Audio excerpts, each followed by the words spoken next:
আমি এই নর্মদা তটেই অনেক উচ্চকোটি মহাত্মার এবং মহাযোগেশ্বরদের দর্শন পেয়েছি। তাদের কথা শ্রদ্ধাবনত চিত্তে স্মরণ রেখেও আমি বলতে বাধ্য হচ্ছি, মায়াবাদের ভেলকিতে পড়ে সম্প্রদায়ের চক্রে কত লোক যে সাধু সেজে ভেক নিয়ে ঘুরে বেড়াচ্ছেন তার ইয়ত্তা নাই। তাদের মধ্যে বৈরাগ্য তো দূরের কথা, নৈতিক চরিত্রের মানদণ্ডে তাদেরকে অনেক নিম্ন কোটির লোক বলেই মনে হয়েছে। একটু আগে তাদের সম্বন্ধেই মন্তব্য করেছি, তাদের অবস্থা না ঘাড়কা না ঘাটকা। আপনার জীবনে অনেক ক্ষত ও ক্ষতি হয়ে গেছে। তথাকথিত কোনো সাধু বা বৈরাগীর কথার চরকিবাজিতে পড়ে আপনার জীবন একেবারে বরবাদ হয়ে যায়, এ আমি চাই না। সুস্থ স্বাস্থ্য এবং স্বাভাবিকভাবে জীবনযাপন করে এখনো আপনি আপনার গৃহকে তপবন করে তুলতে পারেন। পত্নীর সঙ্গে পুত্রকেও যারা মায়ার বন্ধন বলেন, তাদের শাস্ত্রতত্ত্ব জানা নাই। শাস্ত্রের মর্মমূলে তাঁরা প্রবেশই করতে পারেননি। মহাতেজা মহর্ষি অগস্ত্যের কথাই ধরুন, তিনি সারা জীবন অকৃতদার থেকে তপস্যায় মগ্ন থাকবেন এই প্রতিজ্ঞা করেছিলেন। কিন্তু একদিন পরিক্রমা করতে করতে দেখতে পেলেন তার পিতৃপুরুষরা এক গুহার ভিতর অধোমুখে লম্বমান অবস্থায় অতি কষ্টে ঝুলছেন। তাদের এই দুর্দশার কারণ জিজ্ঞাসা করলে তারা অগস্ত্যকে বলেন, বংশরক্ষা না করলে তাদের সদ্গতির আশা নাই। এই শুনে অগস্ত্য বিদর্ভরাজের পালিতা কন্যা লোপামুদ্রাকে বিবাহ করেন এবং এক পুত্র জন্মগ্রহণ করে। ওই পুত্রের নাম ইদ্ধমবাহ মহাভারতের অনুযায়ী, আবার পুরাণের মতে তার নাম দৃঢ়স্যু। যাই হোক, সেই পুত্র জন্মগ্রহণ করার পরেই পিতৃপুরুষরা মুক্ত হন, সদ্গতি লাভ করেন। শুধু অগস্ত্য নন, আমরা যে এখানে বসে গল্প করছি, এখান থেকে কিছুটা দূরেই এরণ্ডি সঙ্গম। আপনি এরণ্ডি সঙ্গম দেখে এসেছেন কিনা জানি না, আপনি রেওয়াখণ্ডম পড়লেই জানতে পারবেন। মহামুনি মার্কণ্ডেয় বর্ণনা করেছেন যে এই এরণ্ডি সঙ্গমে বসে পুত্র লাভের জন্য তপস্বিদ্ধ মহর্ষি অত্রি অনুসুয়াকে তপস্যা করতে নির্দেশ দিয়েছিলেন। পুত্র হেলা ফেলার জিনিস নয়, তপস্যার বস্তু। একদিন অত্রি বিশ্রম্ভালাপ করতে করতে অনুসুয়ার কাছে দুঃখ করেছিলেন, হায়, আমার পুত্র না থাকায় আমি পিতৃকার্য হতে বঞ্চিত হলাম। কল্যাণী, পিতা মহাপাতকী হলেও পুত্র জন্মানো মাত্রই পুণ্যাম নরকে পতনোন্মুখ পিতাকে উদ্ধার করে। পুত্র পৌত্রাদির তপস্যায় পিতার সদ্গতি এমনকি পরম গতি লাভ হতে পারে। নাস্তি পুত্রসমো বন্ধুঃ ইহলোকে পরত্র চ। অর্থাৎ ইহলোক এবং পরলোকে পুত্রের সমান বন্ধু নাই। স্বামীর মনোবেদনা জানতে পেরে সাধ্বী অনুসুয়া কঠোর তপস্যায় মগ্ন হন এবং ব্রহ্মা বিষ্ণু মহেশ্বরকে সোম, দুর্বাসা এবং দত্তাত্রেয় নামে পুত্ররূপে লাভ করে কৃতার্থ হন। এ যুগের বৈরাগী ও সন্ন্যাসীরা পুত্রকে মায়ার বন্ধনসূত্র হিসাবে চিহ্নিত করেন, আর অগস্ত্য, অত্রি, অনুসুয়া, মার্কণ্ডেয় প্রভৃতি জগৎপূজ্য যোগেশ্বর ও যোগেশ্বরীরা পুত্রের জন্য তপস্যা করাকে পুণ্যকর্ম বলে অভিহিত করে গেছেন। তাঁদের মতে দিগম্বরম গতক প্রিয়ং জটিলং ধূলিধূসরম পুণ্যহীনা ন পশ্যন্তি গঙ্গাধরামিবাত্মজম। অর্থাৎ উলঙ্গ শিশু যখন ধূলি কাদা মেখে তার ঝাঁপড় ঝাঁপড় চুল নিয়ে খেলা করে, ঘুরে বেড়ায়, তখন একমাত্র পুণ্যশীল ব্যক্তিরাই তার মধ্যে দিগম্বর জটাধারী শিবরূপ প্রত্যক্ষ করেন। শম্ভু ভাই, আপনি নিজেই ভেবে দেখুন না, আপনার কিষাণ যখন খালি গায়ে ধুলো কাদা মেখে বাবু বাবু বলে আপনার কোলে ঝাঁপিয়ে পড়ত বা আপনার কাঁধে চেপে বেড়াতো, তখন আপনি যে তৃপ্তি বা শান্তি পেতেন তার তুলনা কোথায়? আপনি কোন প্রাণে সেই শিশুকে ফেলে পালিয়ে এসেছেন তা ভেবে আমি আশ্চর্য হচ্ছি। আপনি আমার কথা শুনুন, অবিলম্বে আপনি ঘরে ফিরে যান। এখানে ওঙ্কারেশ্বরের প্রস্তরময় লিঙ্গরূপ দেখে আপনার তৃপ্তি হবে না। দিগম্বর কিষাণের মধ্যে দিগম্বর শিবকে প্রত্যক্ষ করতে পারলে আপনার চোখ মন দুই ভরবে। শম্ভুনাথ কাঁদছেন। এদিকে কথা বলতে বলতে বোধহয় রাত্রি ৯টা বেজে গেছে। ওঙ্কারেশ্বরের আরতি শেষ হয়েছে। প্রধান দরজা বন্ধ হয়েছে। কেউ কোত্থাও নাই। নির্জন নিশুতিতে আমরা দুজন কেবল ঘাটে বসে আছি। আমার ফিরতে দেরি হচ্ছে দেখে রামদাসজি আমাকে খোঁজার জন্য মঙ্গলদাস ও দীনদয়ালকে মন্দিরে পাঠিয়েছিলেন। তারা অন্ধকারের মধ্যে দুজনে নীরবে আমাদের পিছনেই বসেছিল। শম্ভুনাথের সঙ্গে কথা শেষ হতেই মঙ্গলদাস সাড়া দিলেন এবং এগিয়ে এসে শম্ভুনাথের হাত ধরলেন। শম্ভুনাথ তার সঙ্গে গিয়ে নর্মদাতে নেমে চোখে মুখে জল দিয়ে এলো। এইবার আমরা উঠে পড়লাম। শম্ভুনাথ আমার হাত দুটোকে জড়িয়ে ধরে বললেন, আপনার কথা আমার মনকে খুবই নাড়া দিয়েছে। আপনি আমার খুব উপকার করলেন। ২-১ দিনের মধ্যেই আমি ফিরে যাব আমার কিষাণের কাছে। মঙ্গলদাসজি তাকে জড়িয়ে ধরে বললেন, কেবল किशन नहीं, कहिए किशन और बिन्नी। हम अच्छी तरह से जानते हैं किशन की माँ बेचारी बहुत अच्छी है। শম্ভুনাথ তার কুটিরের পথে এগিয়ে গেলেন। আমরা ভজন আশ্রমের দিকে হাঁটতে লাগলাম। আশ্রমে পৌঁছে দেখি রামদাসজি আশ্রম প্রাঙ্গণে পায়চারি করছেন। আমাকে দেখেই স্মিতহাস্যে বললেন, আপনি বহুত আচ্ছা প্রবচন কিয়া। আমিও হাসতে হাসতে জবাব দিলাম, আপনার কি আর কোনো কাজ নাই? প্রভু রামচন্দ্রের লীলা অনুধ্যান বাদ দিয়ে কে কোথায় কি বলছে কি করছে তাই দেখে বেড়াচ্ছেন। আমার কথা শুনে তিনি হো হো করে হেসে উঠলেন। বললেন, हमको तो हमारे काम में ही लगन था, लेकिन वैरागियों को आपने ऐसा जोर से झापड़ मारा जो हम भी चमकित हो गए। আমি মুখ হাত ধুয়ে ঘরে ঢুকে পেট ভরে জল খেলাম। ভাবতে লাগলাম, এ সাধুটিও তো কম নন।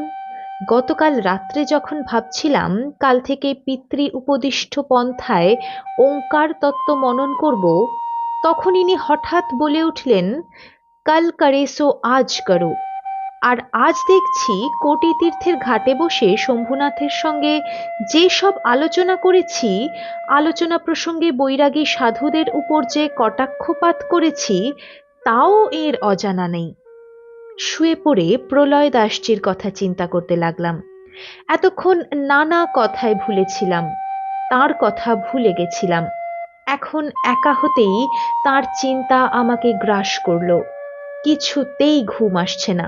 বিছানা থেকে উঠে পড়ে ক্রিয়াতে বসার উদ্যোগ করছি, এমন সময় রামদাসজি পাশের ঘর থেকে বলে উঠলেন, पंपा नाम सुभग गंभीरा, संत हृदय जैसे निर्मल बारी, बांधे घाट मनोहर चारी, जहाँ तहाँ पियहि विविध मृगनीरा, जिनि उदार गृह याचक भीरा, पुवैनी सघन ओट जल वेगे न पाइये मर्म, माया छन्न न देखिए जैसे निर्गुण ब्रह्म।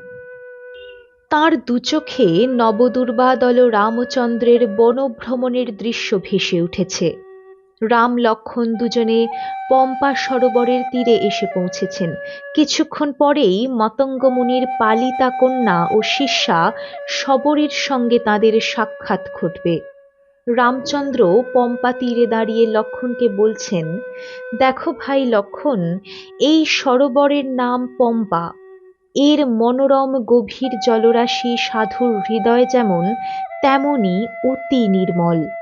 চারধারে দেখো কি সুন্দর বাঁধানো ঘাট, নানা জীবজন্তু নেমে জল পান করছে, ঠিক যেন উদার হৃদয় ব্যক্তির গৃহে যাচকের সদাই ভিড়। তেমনি নিবিড় শৈলদামে জলের কিছু অংশ আচ্ছন্ন, সেগুলি সরিয়ে জলের অন্তঃস্থল খুঁজে পাওয়া কঠিন। এ যেন মায়ার আবরণ সব কিছুকে ঢেকে রেখেছে, তা ভেদ করে নির্গুণ ব্রহ্মের সাক্ষাৎ সহজে পাই না। রামদাসজির কণ্ঠমাধুর্য এবং ভক্তি মিশ্রিত আবেগের গুণে আমার মনের সব চঞ্চলতা দূর হল। মরমী সাধক ভাবের অন্তর্লোকে বিচরণ করছেন, তিনি করতে থাকুন। কিন্তু দোহার ভাষা যেভাবে রূপকের প্রয়োগে ঝলমল, তার সেই বহিরঙ্গ দিকই আমাকে মুগ্ধ করল। অরূপকে রূপায়িত করার জন্যই সাধারণত রূপককে ব্যবহার করতে হয়। তুলসীদাসজি পম্পা নামক একটি সামান্য সরোবরের প্রাকৃতিক সৌন্দর্য বর্ণনা করতে গিয়ে যেভাবে রূপ, রস, শব্দ, স্পর্শ, গন্ধময় লোককে নৈতিক ও আধ্যাত্মিক তত্ত্বের উপমা দ্বারা প্রকাশ করেছেন, তা যেন জড়োয়া গহনায় সোনার বাঁধনের মাঝে মণিমুক্তার দীপ্তির মতো ঝলসে উঠছে। কোন গুণে রামচরিতমানস লোকসাহিত্যের মর্যাদা পেয়েছে, সংস্কৃতে রচিত বাল্মীকি রামায়ণকে ভুলিয়ে দিয়ে কিভাবে তুলসীদাসজি হিন্দিভাষী জনসাধারণের মনকে অধিকার করতে পেরেছেন, তা যেন ধীরে ধীরে বুঝতে পারছি বলে মনে হচ্ছে। মনে মনে স্থির করলাম, যতদিন এখানে আছি ততদিন নিয়মিতভাবে রামদাসজির কাছে রামচরিতমানসের পাঠ নেব। শান্ত ও তৃপ্ত মনে ঘুমিয়ে পড়লাম। সকালে উঠেই দৌড়লাম কোটি তীর্থের ঘাটে। ঘাট ও মন্দির সব তন্ন তন্ন করে খুঁজে দেখলাম প্রলয়দাসজির কোথাও দর্শন পাই কিনা। না, আজও প্রলয়দাসজি এখানে আসেননি। স্নান সেরে মন্দিরে ঢুকলাম পূজা করতে। একে একে মন্দিরের ৫ তলা পর্যন্ত ওঠানামা করে ওঙ্কারেশ্বর, মহাকালেশ্বর, সিদ্ধনাথ, গুপ্তেশ্বর এবং ধ্বজাধারী এই পঞ্চশিবের পূজা সেরে চুপ করে বসে থাকলাম। ওঙ্কারেশ্বরজির কাছে প্রার্থনা জানালাম, হে দয়াল, হয় তুমি প্রলয়দাসজির সঙ্গে আরেকটি বারের জন্য দেখা করিয়ে দাও, নয়তো ওই রহস্যময় সাধুর জন্য আমার মনের যে কাতর প্রতীক্ষা তার অবসান ঘটাও। এ জ্বালা আর সহ্য হচ্ছে না। আমার চোখে জল এসে গেল। মনকে দৃঢ় করার জন্য মনের মধ্যে বিপরীত চিন্তার স্রোত আনতে লাগলাম। প্রলয়দাসজি বলেছিলেন মূর্ধাদেশে কিভাবে ওঙ্কারের সাধনা করতে হয় তা শিখিয়ে দেবেন। সেই লোভই আমাকে এত ছটফট করাচ্ছে। সাধুর প্রতি এ আমার কোনো ভক্তি বা অনুরাগ নয়। দুদিন দুবার মাত্র তার সঙ্গে দেখা হয়েছে, তাতে ভালোবাসার কথা আসে কি করে? নিজের মনকে শাসন করতে বসলাম। ধিক, ধিক, শতাধিক আমাকে। আমার বাবা যদি বুঝতেন ওই পদ্ধতি আমার শেখা প্রয়োজন, তাহলে তিনিই তো আমাকে শিখিয়ে দিয়ে যেতেন। আমার মনের কি অধঃপতন! মনে পড়ল প্রভুপাদ বিজয় কৃষ্ণের কথা। গয়ায় আকাশগঙ্গা পাহাড়ে সহসা আকাশপথে আবির্ভূত হয়ে মানস সরোবরে ব্রহ্মানন্দ পরমহংস যখন দ্বাদশাক্ষর বাসুদেব মন্ত্র এবং বৈদিক প্রাণায়ামের পদ্ধতি শিখিয়ে দিয়ে যান, সেই সাধনা নিষ্ঠা সহকারে অভ্যাস করে তিনি সিদ্ধকাম হয়েছিলেন। বারোদির লোকনাথ ব্রহ্মচারী মহাত্মা বিজয় কৃষ্ণকে প্রাণাধিক ভালোবাসতেন। তিনি দাবানল এবং বহু সংকটেই তাঁকে সূক্ষ্ম দেহে আবির্ভূত হয়ে রক্ষা করেছিলেন। মহাত্মা বিজয় কৃষ্ণ বারোদির ব্রহ্মচারীকে ত্রিকালদর্শী মহাযোগী বলে জানতেন এবং অসীম ভক্তি করতেন। তবুও কই, তিনি তো কোনোদিন ব্রহ্মচারীর কাছে যোগের কোনো সূক্ষ্ম ও সিদ্ধ পথ জানতে চাননি। এমনকি একবার বিজয় কৃষ্ণ যখন পুরীতে তার আশ্রমে নিদ্রামগ্ন ছিলেন, সেই সময় সহসা একদিন গভীর রাত্রে দেখলেন জ্যোতির্ময় দেহ নিয়ে এক সিদ্ধ মহাপুরুষ তার ঘরে আবির্ভূত হয়েছেন। সারা ঘর আলোতে ভরে গেছে। সেই মহাপুরুষ বিজয় কৃষ্ণকে এক অব্যর্থ ফলপ্রদ মহাসিদ্ধ বীজ মন্ত্র দান করতে আগ্রহ দেখান, কিন্তু বিজয় কৃষ্ণ তা গ্রহণ করেননি, বরং দৃঢ় কণ্ঠে এই বলে প্রত্যাখ্যান করেছিলেন, মেরে গুরুকে দরবার মে কুছ কমি নেহি হ্যায়। হায়, আমার তদ্বৎ গুরুনিষ্ঠাও নেই। বাবার কথা চিন্তা করতে গিয়ে কান্নায় ভেঙে পড়লাম। কিছুক্ষণ পর মন শান্ত হলো। আমি ওঙ্কারেশ্বরজিকে প্রণাম করে মন্দিরের বাইরে বেরিয়ে এলাম।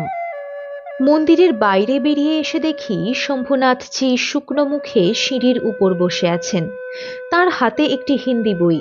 আমাকে দেখেই বললেন, আপনাকে নাটমন্দিরে উঁকি মেরে দেখে এসে এইখানে আপনার জন্য বসে আছি। আমি বললাম, আমি তো ভেবেছিলাম আপনি এতক্ষণে নর্মদা পেরিয়ে খান্ডোয়াতে পৌঁছে গেছেন। অনুমান করেছিলাম আজ সন্ধ্যা নাগাদ আপনি আপনার শ্বশুর বাড়িতে গিয়ে উপস্থিত হবেন। শম্ভুনাথ বললেন, আপনার কথা আমি গোটা রাত ধরে চিন্তা করেছি। রাত্রে আমি ঘুমোতে পারিনি। এই বইটি আপনি দেখুন। এই বইতে ভর্তৃহরি, শঙ্করাচার্য, শিবাজির গুরু স্বামী রামদাস প্রভৃতি আরো অনেক ভারত প্রসিদ্ধ মহাত্মার বৈরাগ্যমূলক বাণী লিপিবদ্ধ আছে। সকলেই এক বাক্যে বলেছেন, স্ত্রী পুত্র মায়ার বন্ধন, কিছুতেই ফাঁদে আটকে থেকো না, বৈরাগ্য অবলম্বন করো। বৈরাগ্য অবলম্বন করলেই তাতা শান্তি মানান্তরম। এতগুলি মহাপুরুষ কি ভুল লিখেছেন? যে কোনো ভাবে হোক সংসার ছেড়ে যখন এসেছি, তখন সেখানে ফিরে যাওয়া কি সুখের হবে? এই অন্তর্দ্বন্দ্বে পড়ে আপনার কাছে এসেছি। এই বইটা একবার পড়ে দেখুন। আমি জিজ্ঞাসা করলাম, এ বই কার লেখা? প্রকাশক বা লেখক কে? শম্ভুনাথ বললেন, মহারাষ্ট্রের সজ্জনগড় স্থিত চাফল মঠ হতে এই বইটি প্রকাশিত। লেখক গোবিন্দ রামচন্দ্র নামক জনৈক রামদাসী মঠের মহন্ত দ্বারা মূল মারাঠি ভাষায় লেখা, তারই হিন্দি অনুবাদ। এই বইখানি প্রায় 3 বছর আগে আমাকে রামদাসজি দিয়েছিলেন। আমি বললাম, এই বই পড়ার প্রয়োজন আমি অনুভব করছি না। চলুন ওই দিকে গিয়ে অপেক্ষাকৃত নির্জন স্থানে বসি। আমি বলতে লাগলাম, বৈরাগী সন্ন্যাসীর লেখা পুস্তকে ওইসব আশার বৈরাগ্যের কথা ছাড়া আর কি বা থাকতে পারে? ভারত জুড়ে যত সন্ন্যাসী দেখছেন, তারা বৈরাগ্যের পরিপোষক কথাগুলি নির্বাচন করে করে লোক সমাজে প্রচার করে থাকেন। তা শুনে আপনার মতো অনেকেই বৈরাগ্যের ভেক নিয়েছেন, ফলে অনেক সম্ভাবনাপূর্ণ জীবন নষ্ট হয়ে গেছে।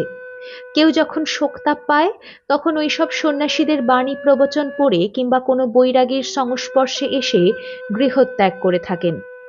এও এক ধরনের মস্তিষ্ক ধোলাই। মস্তিষ্ক ধোলাইয়ের ফলে মর্কট বৈরাগ্য বা শ্মশান বৈরাগ্যের সাময়িক বিড়ম্বনায় কারো মনে প্রকৃত বৈরাগ্য জন্মায় না। যে বৈরাগ্য সাধকের মনকে বিশেষ রঙে অর্থাৎ প্রকৃত ঈশ্বর প্রেমে রাঙিয়ে দেয়, সেই বৈরাগ্য অন্তর থেকে সতই আসে। তা গৃহে থেকেও হতে পারে। স্ত্রী, পুত্র, মাতা, পিতা প্রভৃতি আপনজনকে ভালোবেসেও সকলের মধ্যে প্রেমিক ঠাকুরের ঠাকুরালি অনুভব করতে সাহায্য করে। ঈশ্বর প্রেমময়, তিনি সকলের মধ্যেই আছেন। কাজে আপনজন কি ঈশ্বর ব্যতিরিক্ত অন্য কোনো বস্তু? আপনার জন্য আপনার স্ত্রী পুত্রের বা মাতা পিতার যে ভালোবাসা, সে ভালোবাসায় কি ভালোবাসাময় ভগবান প্রতিভাসিত হন না? প্রবাদ আছে যে ছত্রপতি শিবাজি তার সমস্ত রাজ্য দান করতে চাইলে সমর্থ রামদাসজি তার সঙ্গে সঙ্গে প্রত্যর্পণ করেছিলেন। তিনি বলেছিলেন, আজ হতে এ রাজ্য বৈরাগীর রাজ্য, তুমি রাজ্যের সেবক মাত্র। সেই হতে বৈরাগীর উত্তরীয় মারাঠা সাম্রাজ্যের জাতীয় পতাকা হয়েছিল। সেই পতাকার পতন ইংরেজদের কামানের গুলিতে হয়নি, তার পতন হয়েছিল মারাঠা জাতি শিবাজি এবং রামদাসের আদর্শ হতে ভ্রষ্ট হয়েছিল বলে। আপনি আজকালকার প্রতিষ্ঠাপরায়ণ বুলি সর্বস্ব গেরুয়া পরা বৈরাগীদের কথা উপেক্ষা করে ভারতের যথার্থতম বৈরাগী সমর্থ রামদাসজির আদর্শ অনুভব করুন, অনুসরণ করুন।